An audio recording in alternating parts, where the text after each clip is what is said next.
la presse ne constitue pas un quatrième pouvoir. Je sais que cela va faire débat, mais j'invite bien ceux qui veulent bien en discuter à lire d'abord le livre et à venir me voir.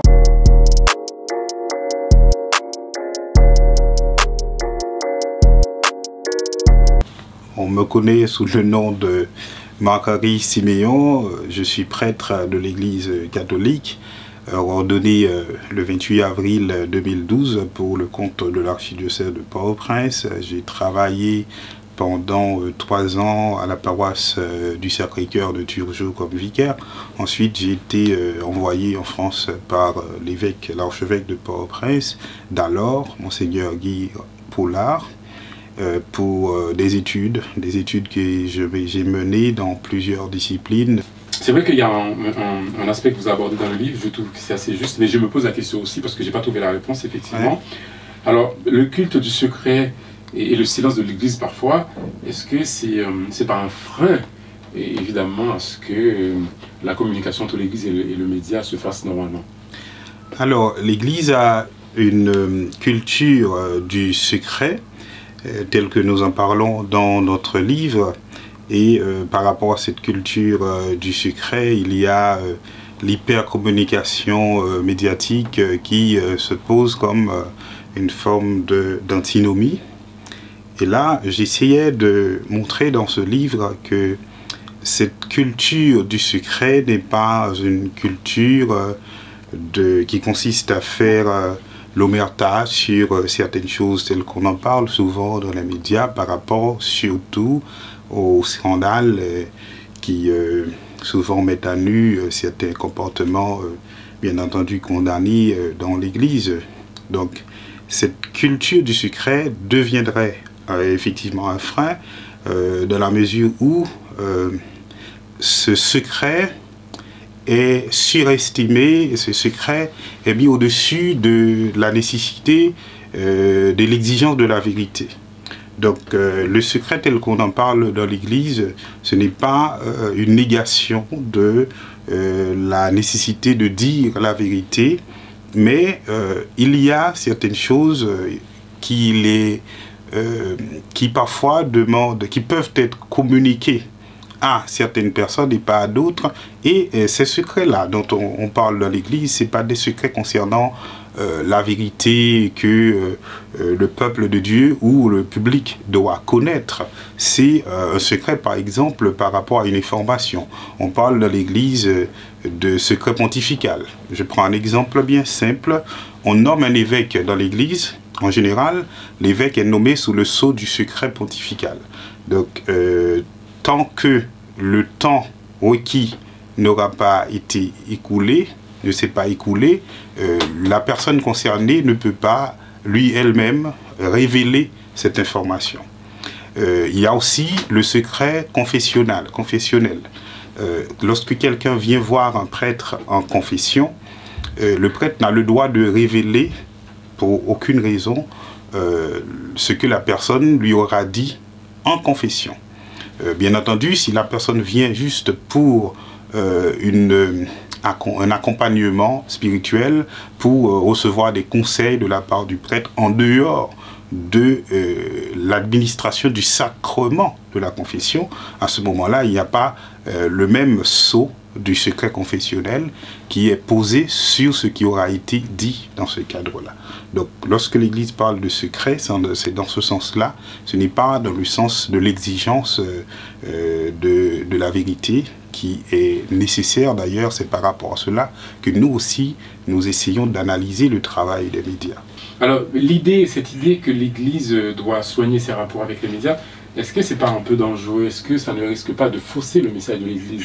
Parce qu'effectivement, quand on est dans la communication, entre guillemets, on soigne son image et par là, donc on va dire le contenant peut être plus important que le contenu. Est-ce qu'il n'y a pas un risque?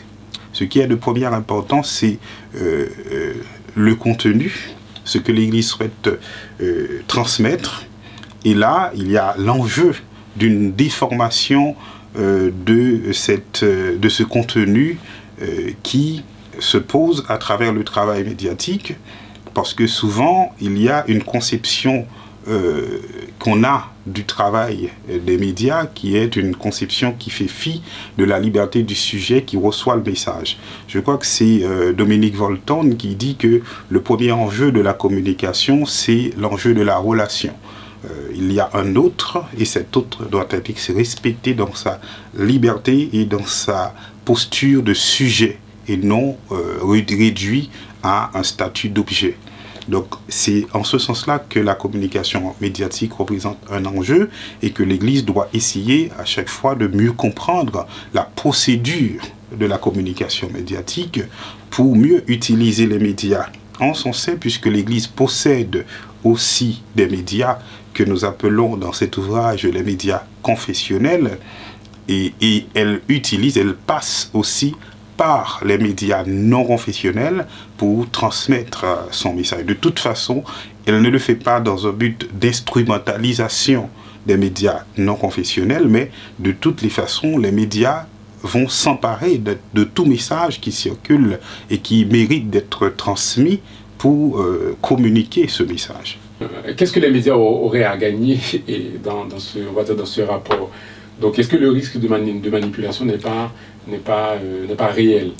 Le risque de manipulation est toujours réel. D'ailleurs, il est aussi bien réel du côté de ce que les médias en font lorsqu'ils s'emparent d'un contenu religieux, du message de l'Église, du message religieux.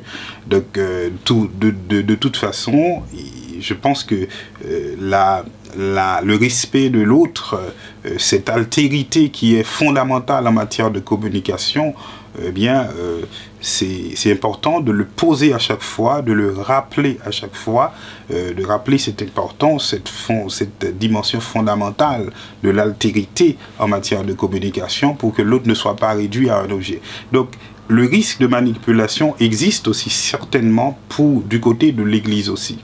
Mais pour que cela, pour que ce risque ne soit pas et ne prenne pas une ampleur réelle, pour que ça ne vienne pas biaiser quelque part le rapport et ce que l'Église fait des médias, eh bien, il faut, je crois, qu'il y ait un véritable dialogue qui permette, ce que j'appelle le dialogue de la reconnaissance dans mon ouvrage, qui permette à l'Église de mieux comprendre le fonctionnement des médias, ce à quoi les médias sont destinés véritablement et la procédure, comme je l'ai dit, médiatique, et que les acteurs des médias puissent mieux connaître aussi l'univers religieux, la culture religieuse, le monde de la religion. Et c'est là que le journaliste, l'acteur de médias a quelque chose à tirer d'un véritable dialogue entre acteurs des médias et acteurs de l'Église. Parce que dans ce dialogue, on va transcender, dépasser une certaine ignorance fondamentale qui souvent apparaît dans la manière dont les acteurs des médias, certaines fois, pas toujours, s'emparent et transmettent, communiquent, en tout cas interprètent la réalité religieuse, la réalité culturelle.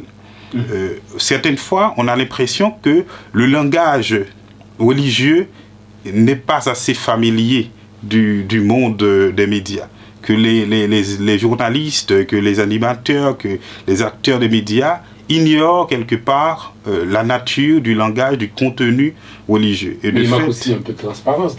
L'Église ne devrait-elle pas être plus transparente? Par exemple, laisser le média enquêter aussi, être plus transparente. Est-ce que ça je pense qu'il y a un véritable effort qui se fait aujourd'hui dans ce sens-là, que l'évolution de la culture des rapports entre les deux instances fait qu'aujourd'hui, l'Église s'ouvre beaucoup plus et les médias comprennent de mieux en mieux le travail, le fonctionnement de l'Église. Si vous regardez par exemple par rapport aux questions de scandale, et que les autorités de l'Église aujourd'hui prennent ce sujet de plus en plus au sérieux, et ils essaient d'établir une relation plus transparente avec les médias. Est-ce que l'Église ne devrait-elle pas aussi admettre publiquement par exemple, je parle d'Haïti, certains torts ou bien on va dire certaines ignorances, si je puis dire, en ce sens. Par exemple, je pense que quand on admet certains manques, peut-être on peut faire avancer les choses. Par exemple, pendant longtemps, effectivement, l'Église catholique avait une considération, on dirait qu'il n'était pas très noble pour le vaudou, par exemple. Je pense surtout à la campagne d'anti-superstition qu'a menée l'Église catholique et tout ça. Et heureusement que des écrivains haïtiens ont effectivement été vent debout pour défendre notre culture. Est-ce que d'après vous, qui êtes un prêtre, est-ce que ce problème est résolu? Est-ce qu'il y a une réconciliation? Est-ce que l'Église aujourd'hui a un avis clair sur la question? J'effleure un petit peu cette question dans mon ouvrage quand j'évoque certaines polémiques qui ont existé à travers les médias entre différents acteurs de la société et de l'Église, en parlant de la polémique entre le père,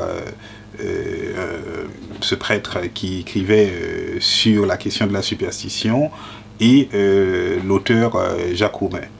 Donc, justement, je pense que aujourd'hui, la question a beaucoup évolué.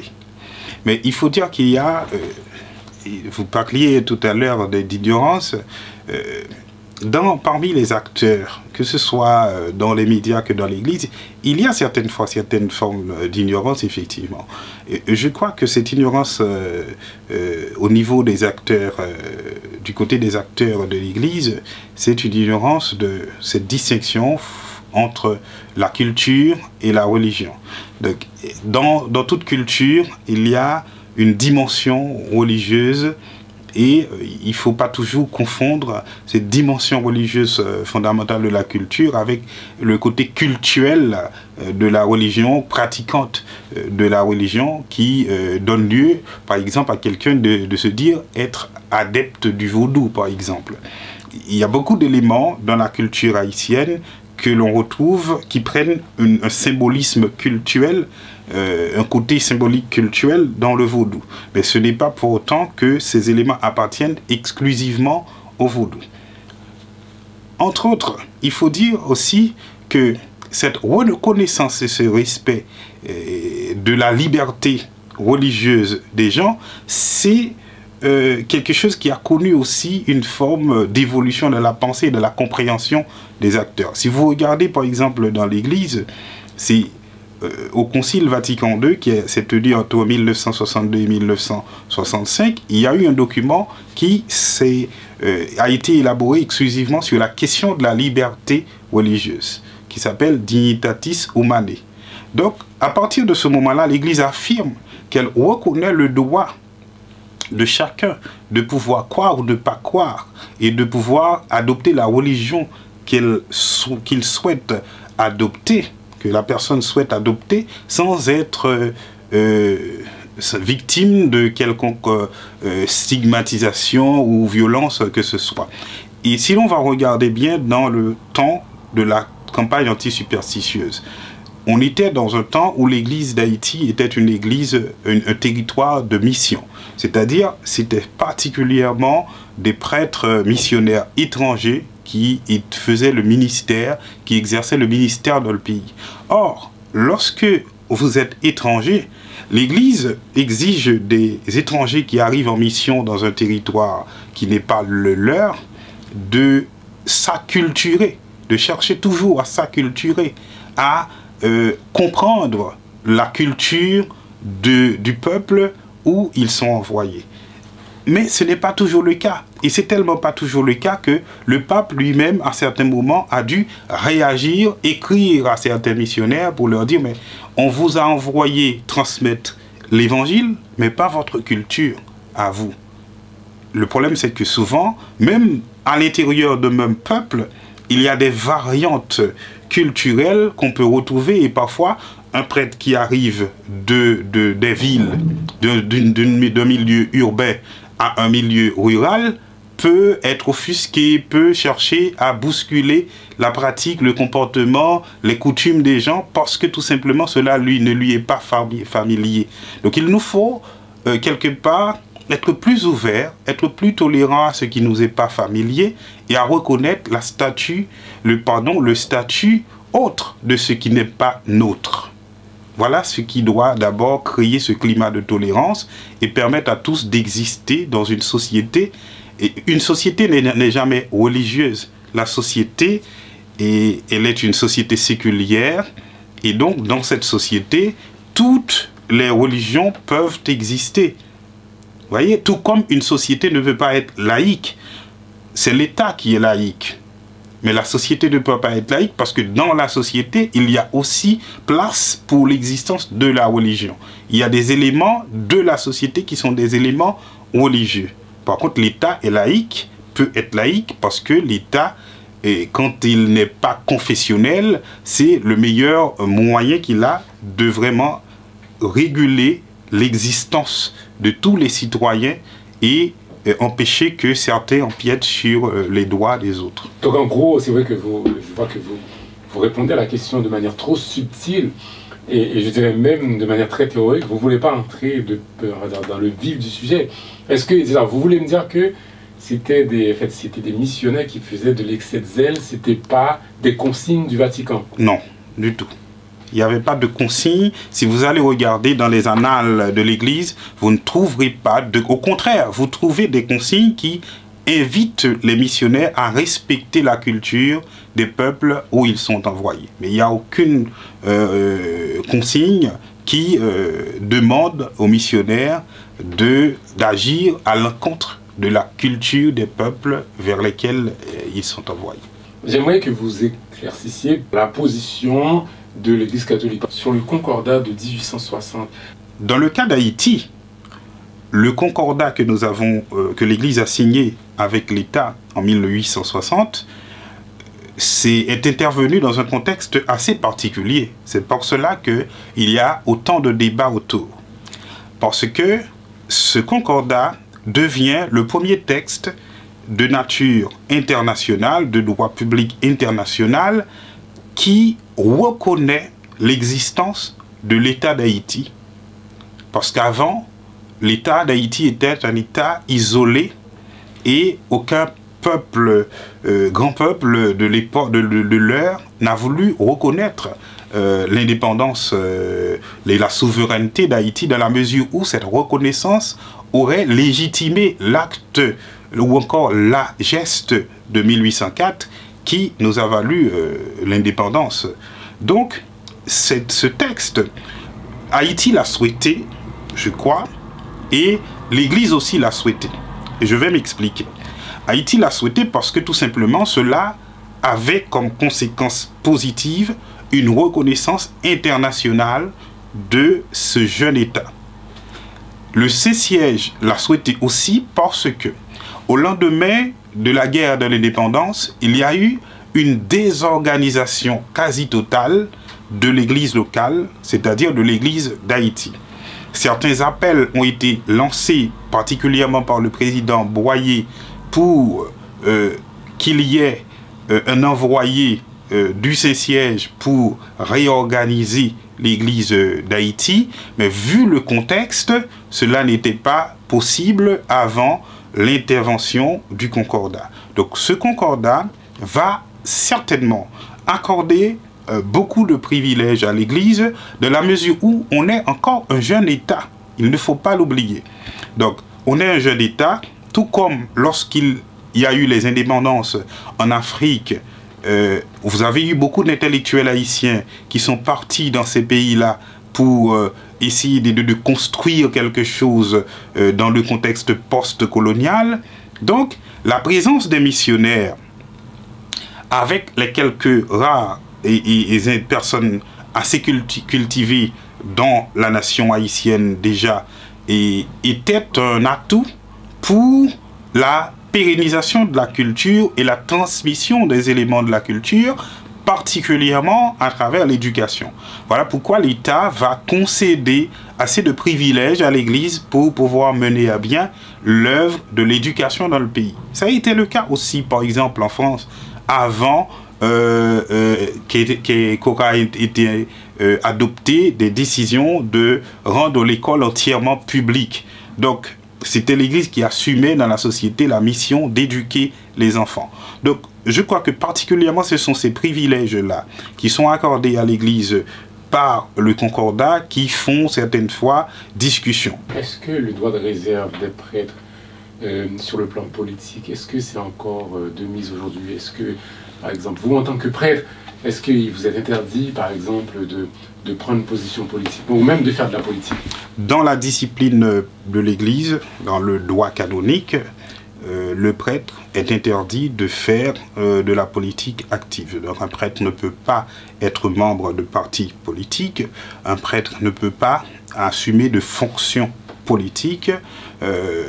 S'il s'agit d'une fonction peut-être technique, peut-être oui, et même là encore, ça dépend du niveau de responsabilité que cela engage. Ça devra être avec l'assentiment de l'autorité de tutelle du prêtre.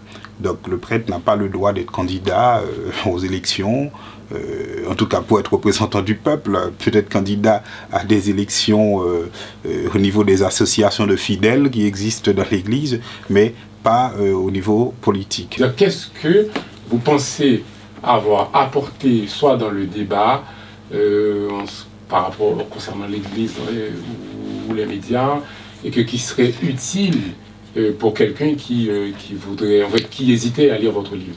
Je pense que j'ai apporté deux choses particulièrement. La première, c'est que si le sujet n'est pas nouveau, mais la perspective à travers laquelle je l'aborde n'est pas très prisée. La perspective éthique, c'est-à-dire regarder l'agir des acteurs et comprendre, expliquer cet agir et situer cet agir par rapport à certaines valeurs, par rapport à certains principes d'ordre moral ou éthique. Ça, c'est la première chose que j'estime que j'ai apporté au débat. La deuxième chose que j'ai apportée au débat, c'est une prise de position. Une prise de position qui affirme la thèse que l'Église, que les médias ne constituent pas un quatrième pouvoir. Là encore, je ne crois pas que je sois le premier, mais je n'estime pas que dans mes recherches, j'ai vu vraiment quelqu'un porter en avant cet aspect-là. Et moi, j'ai voulu le porter en avant et dire et affirmer que la presse ne constitue pas un quatrième pouvoir. Je sais que cela va faire débat, mais j'invite bien ceux qui veulent bien en discuter à lire d'abord le livre et à venir me voir ou à me chercher. Je suis présent sur les réseaux pour la discussion.